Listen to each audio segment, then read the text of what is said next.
Hi everyone, কেমন আছো তোমরা সবাই? আশা করি সবাই খুব ভালো আছো। আমিও কিন্তু বেশ ভালো আছি। আর এখন যেটা স্ক্রিনে দেখছো সেটা হলো পিটা ব্রেড, আর তার সাথে বানিয়েছিলাম বাটার চিকেন। তো বিদেশে এসে অনেক কিছুই রান্না করে ফেলেছি যেগুলো আমাদের দেশেই আর কি বেশি খাওয়া দাওয়া হয়ে থাকে। আর তার মধ্যে মাঝে মধ্যেই ইচ্ছে করে যে স্পেশাল কিছু বানাই, কারণ এখানে তো কোনো ইন্ডিয়ান রেস্টুরেন্ট সেরকম নেই, হাতে গোনা। এবং সেটার জন্য আমাদের হয়তো টেল আভিভ যেতে হতে পারে, কিন্তু এখন মাঝে মধ্যে এরম যাওয়াটা এদিক ওদিক করাটা একটুখানি মুশকিলের হয়ে যেতে পারে, বা সময়ও হয় না। তাই সেই জন্যই বাড়িতেই আর কি এরকম ব্যবস্থা করতে হয় যখন নিজের ভালো কিছু খেতে ইচ্ছে করে বা ভালো কিছু বানাতে ইচ্ছে করে। তবে যত না খাওয়ার ইচ্ছেটা, তার থেকেও বেশি আমার মনে হয় আমার রান্নার প্রতি একটা অদ্ভুত প্যাশন গ্রো করেছে, এবং সেটা আমি গত 1 বছরে বোধহয় আমার ধীরে ধীরে গ্রো করেছে এটা আমার মধ্যে। যবে থেকে আমি দেখলাম যে আমার রান্না করা জিনিসগুলো খেতে বেশ ভালোই লাগছে, মানে টেস্ট ওয়াইজ বেশ ভালোই হচ্ছে। হ্যাঁ, ভুল ত্রুটি প্রথম দিকে তো খুবই করেছি, অনেক কিছুই একদম অনুভূত হয়নি, এখনো হয়ে চলেছে সেই ভুলগুলো, কারণ আমি নিজেকে পাকা রাঁধুনি বলতে পারি না। তবে এখানে বাকি কথা বলার আগে আমি একটা জিনিস বলে দিই, যে এই যে কাজুটা দেখছো এটা কিন্তু জলে ভিজিয়ে রাখছি, কারণ আমি একটা পেস্ট বানাবো যেটাতে কাজুটা ব্যবহার করব। তো জলে ভিজিয়ে রাখলে তাড়াতাড়ি গলে যায়। আর তার পাকে টুক করে এই চকলেটটাও খেয়ে নিচ্ছি, কারণ কাজু থাকলেই মুখে যতটা না বেশি মানে ভেজাবো তার থেকে বেশি একটা দুটো করে আমি মুখে পুড়তে থাকবো, তাই জন্য একটা চকলেট খেয়ে নিলাম। আর এখানে দেখো চিকেনটা নিয়ে নিয়েছি। আমি যা দেখলাম আমাদের দেশের তুলনায় এই ইসরায়েলে পার্টিকুলারলি চিকেন যা আমরা মানে কিনছি সেটা কিন্তু সাইজ ওয়াইজও অনেকটা বড়, মানে 1 কিলো মাংস আমাদের দেশে যতটা ওজন হয়, আমার সামহাও মনে হচ্ছে এখানে সেই ওজনটা অনেকটা বেশি। তো এখানে মোটামুটি 500 গ্রাম মতন রয়েছে, কারণ একটা তোমার ব্রেস্ট পিস থেকে আমি কাটাকুটি করে নিয়েছি। আমার কিন্তু ব্রেস্ট পিসগুলোই চিকেনের ভালো লাগে, নিজের ইচ্ছে মতন কেটে নেওয়া যায়, নিজের যতটা যেরকম সাইজ তুমি মনে করবে। আর সেটাকে আমি আদা রসুন বাটা, সামান্য একটু হলুদ, কাশ্মীরি লঙ্কা গুঁড়ো আর জিরে গুঁড়ো, আর সেই সঙ্গে নুন আর গোলমরিচ এই দিয়ে অবশেষে আমি দেবো, মানে সর্বশেষে আমি দেবো হচ্ছে এটার মধ্যে লেবুর রস আর সামান্য একটু তেল। এই দিয়ে আমি পুরো ব্যাপারটাকে মিক্স করব। তো যেটা বলছিলাম, যে এই যে রান্নার প্রতি একটা অদ্ভুত ভালোবাসা, সেটা আমার এমনভাবে গ্রো করলো, যেটা আমাকে মানে ধীরে ধীরে ধরো যা যা আর কি কঠিন রান্না, যেটা আমার মনে হয় যে এটা করে দেখা যেতে পারে, এটা একটু ট্রাই করে দেখা যেতে পারে, তো সেইটা আমি একটা চ্যালেঞ্জ হিসেবে নিয়ে নিতে শুরু করেছিলাম। এখন অনেকটাই ভালোবাসা থেকে করি। লেবুর রসটা দেওয়ার আগে একটু গরম মশলাও দিয়েছি, এটা বলতে ভুলে গেছিলাম। তো যাই হোক, এই সব কিছু দিয়ে এই ম্যারিনেশনটা এখন করব। আর ম্যারিনেশন করতে মানে এই যে মাখাটা, এই যে একটা মিক্স করা, আমার এটা বেশ ভাল লাগে। ছোটবেলায় যখন দেখতাম যে মাছ কাটা হচ্ছে, মাছের আঁশ ছাড়ানো হচ্ছে, সেইটা না আমার দেখতে খুব ভালো লাগতো। মানে দাঁড়িয়ে থেকে ধরো মা মাছ এসছে বাজার থেকে, আর মা সেটা আর কি কাটাকুটি করে মানে সামান্য আঁশ ছাড়িয়ে বা কিছু করে তুলবে ফ্রিজে, তো সেটা দেখতে আমার খুব ভালো লাগতো। তেমনই এই ম্যারিনেট করাটা, মানে এই যে মাখামাখি করাটা, এটা আমার বেশ ভাল লাগে, একদম ধৈর্য ধরে করি আমি এটা, কারণ এটার ওপরেই কিন্তু তোমার বেসিক বাকি রান্নাগুলোও ডিপেন্ড করছে। তো এরপরেই একটা ফ্রাইং প্যানের মধ্যে সামান্য একটু বাটার দিয়েছি, বাটারের পরিবর্তে তোমরা তেলও দিতে পারো। দিয়ে এই পেঁয়াজগুলোকে আমি একটু ভাজাভাজি করছি, খুব বেশি ভাজার দরকার নেই। আর মোটামুটি একটুখানি ট্রান্সলুসেন্ট হয়ে যাবে তাতেই চলবে। তার উপরে দিয়ে দিলাম ওই ভেজানো কাজুগুলো, আর তারপরে দিয়ে দেবো হচ্ছে টমেটোটা। তবে টমেটোটা দেওয়ার পরে একটু ঢাকা চাপা দিয়ে রান্না করতে হবে, কারণ টমেটোটা সহজে গলতে চাইবে না। যদি মনে করো তাহলে কিন্তু আরও ছোট ছোট পিস করে দিতে পারো টমেটোগুলোর, তাতে তাড়াতাড়ি গলে যাবে। তো এটাই গলে যাওয়ার পরে ভালো করে মিক্স করে নিয়ে ঠান্ডা করে তারপরে এটাকে গ্রাইন্ড করে নেবো, মানে মিক্সার গ্রাইন্ডারে দিয়ে এটাকে গ্রাইন্ড করব। দেখো এটাই এখন আপাতত ঢাকা দিয়ে দিয়ে করব।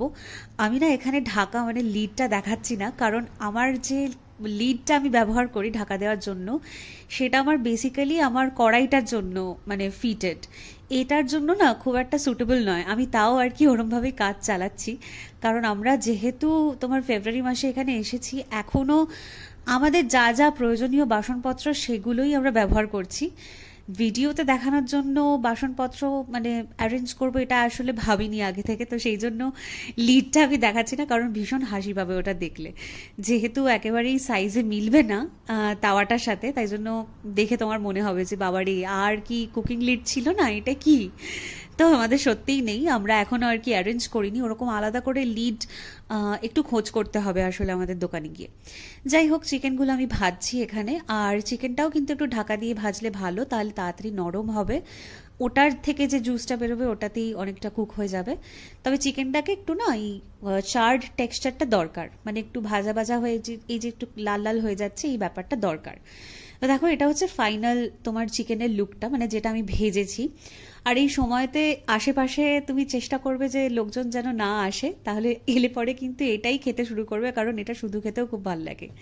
তো যাই হোক, তারপরে আমি কড়াইতে দিয়ে দিলাম হচ্ছে এটা, প্যানটা নিয়েছি মানে যেটা আমি রান্না করব, তার মধ্যে আমি 2 চা চামচ দিয়ে দিলাম হচ্ছে বাটার। আর বাটারের ব্যাপারে না কার্পণ্য করলে চলবে না, এই রান্নাতে ভালো করেই দিতে হবে। একদিনই একটুখানি ভালো করে খেতে হবে, কিছু করার নেই। সামান্য একটু তেলও দিয়ে দিয়েছি, কারণ শুধু শুধু বাটারে আমি রান্নাটা কখনোই করি না। আমি একটু তেল দিয়ে দিলাম তার ওপরে। আর এটা ছিল হচ্ছে ওই আদা রসুন বাটা যেটা বেশি করে করে রেখেছি, ওইটারই আবার 1 টেবিল স্পুন আমি এটার মধ্যে দিয়ে দিলাম। এটা দিয়ে এখন ভালো করে একটুখানি নাড়িয়ে নেবো যতক্ষণ না তোমার আদার যে একটা কাঁচা কাঁচা গন্ধ রয়েছে সেটা চলে যাচ্ছে। তো এই সব কিছুর পরে দিয়ে দিচ্ছি হচ্ছে আবার ওই কাশ্মীরি রেড চিলি পাউডার, যেটা দিলে না ভীষণ সুন্দর একটা কালার আসবে। এবং এই কালারটা সামহাও দেখবে তুমি রেস্টুরেন্টের খাবারে, এই কালারটা কিন্তু এটা থেকেই তৈরি হয়। মানে এই যে পার্টিকুলার স্টেপটা আমি করছি, এই আদা রসুনের সঙ্গে বাটার, তার মধ্যে তোমার কাশ্মীরি রেড চিলি পাউডার, এবং এটার পরে যেহেতু এই পেস্টটা দেবো, দেখবে যে কালারটা একদম রেস্টুরেন্ট স্টাইল হয়ে যায়। রেস্টুরেন্টের কথা বলছি আর ভাবছি যে সত্যি আলিবাবা, আরসালান, এইসব জায়গাগুলো থেকে যদি বাটার চিকেন আনিয়ে খেতাম তাহলে কতটাই না ভালো হতো।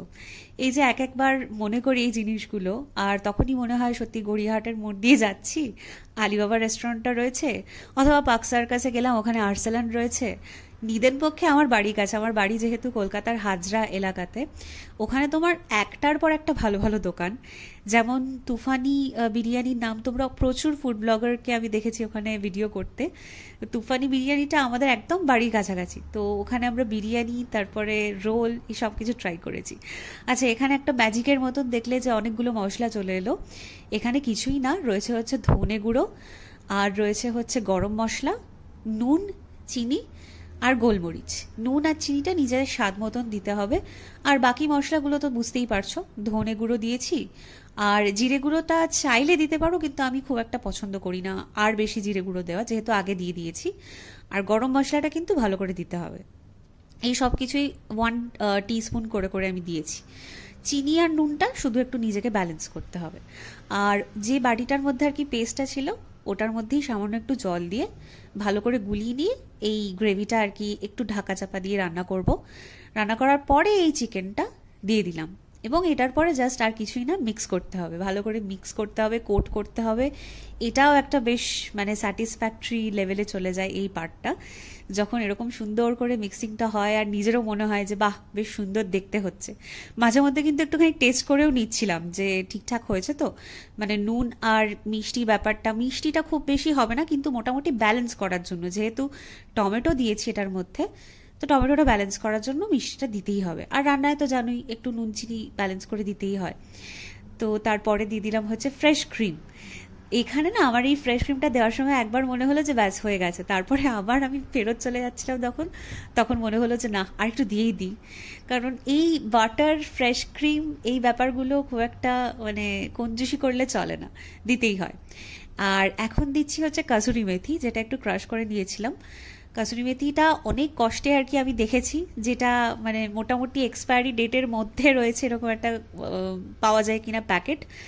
যাই হোক, জুন মাস অবধি এটা ইউজ করা যাবে, তো সেই জন্য এখন এটা ইউজ করে নিচ্ছি। আর এটা দিয়ে ভালো, এটার সময়তে কিন্তু আমি একদম ফ্লেমটা আর রাখিনি, বন্ধ করে দিয়েছি। কারণ গরম মশলা যদি তুমি একদম শেষে দাও, রান্নার শেষে, বা ধরো কাসুরি মেথি যদি দাও, তাহলে এগুলো দেওয়ার পরে আর কুক করার দরকার নেই। তো এটা হচ্ছে ফাইনাল লুক, যেখানে সামান্য ধনেপাতা দেখছো, কিন্তু ধনেপাতা কাসুরি মেথি দুটো একসাথে না দিলেও চলে।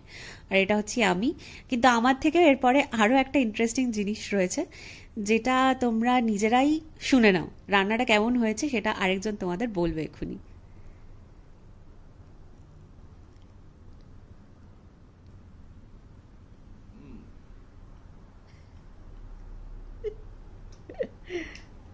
ভালো ফার্স্ট হয়েছে? ক্লাস। ফার্স্ট ক্লাস হয়েছে? দারুণ। সত্যি করে মন থেকে বলছো তো? অ্যাবসলিউটলি 100%। দারুণ হয়েছে। তো তোমরা দেখেই নিলে যে কেমন হয়েছে। যাই হোক, ভিডিওটা ভালো লাগলে অবশ্যই কিন্তু চ্যানেলটা সাবস্ক্রাইব করে দিও, কারণ তোমার একটা সাবস্ক্রিপশন আমার জন্য অনেক অনেক দামি। দেখা হচ্ছে নেক্সট ব্লগে। টাটা।